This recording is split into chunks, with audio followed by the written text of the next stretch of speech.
मेरे पिताजी के दोस्त थे, उनका तबादला पटना से गया हो गया। उन्होंने वहाँ एक किराए का घर लिया। उस घर में एक बहुत बड़ा और सुंदर एकदम चिकना चबूतरा था।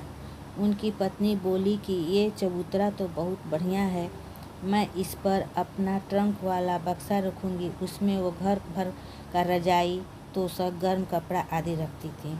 उन्होंने उस पर व्यवस्थित रूप से ट्रंक वाला बक्सा रख दिया। बाकी और सब सामान भी हर जगह व्यवस्थित रूप से रख दिया। रात को जब सब सोने अपने अपने रूम में चले गए और उनकी पत्नी चबूतरा वाला घर जिस पर वो ट्रंक रखी थी उसी घर में सोने चली गईं। नया जगह के कारण उन्हें नींद नहीं आ रही थी।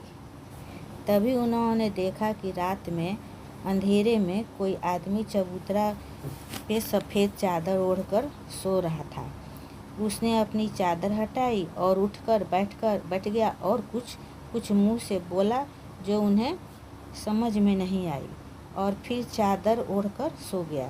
उनकी पत्नी सोचने लगी कि मेरा ट्रंक कहाँ गया और ये कौन सा चादर ओढ़कर सोया है।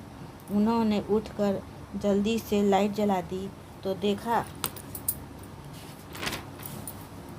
कि ट्रंक तो बिल्कुल अपने जगह पर ही है। तो वो सोचने लगी कि वो कौन था जो चादर ओढ़कर बैठा था और फिर सो गया।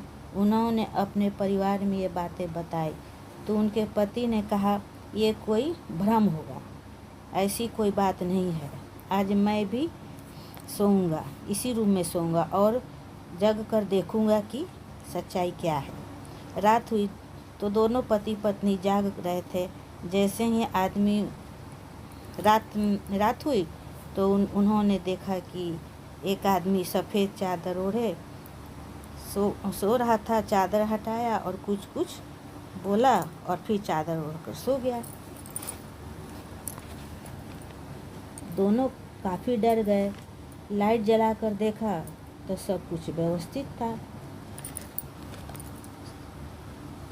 तब मेरे पिताजी के दोस्त ने अगल बगल लोगों से पूछताछ की तो मालूम चला कि हाँ, इस घर में ऐसा ही है, इसलिए इस घर में कोई किराएदार नहीं रहता है।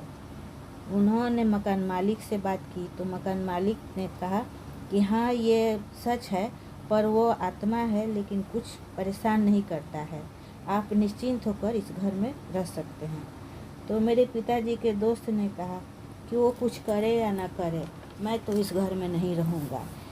और उन्होंने उस घर को छोड़ दिया और दूसरे किराए के मकान में चले गए। ये कहानी बिल्कुल सच्ची है। अगर आपको पसंद आई हो तो लाइक करें, सब्सक्राइब करें, शेयर करें। धन्यवाद।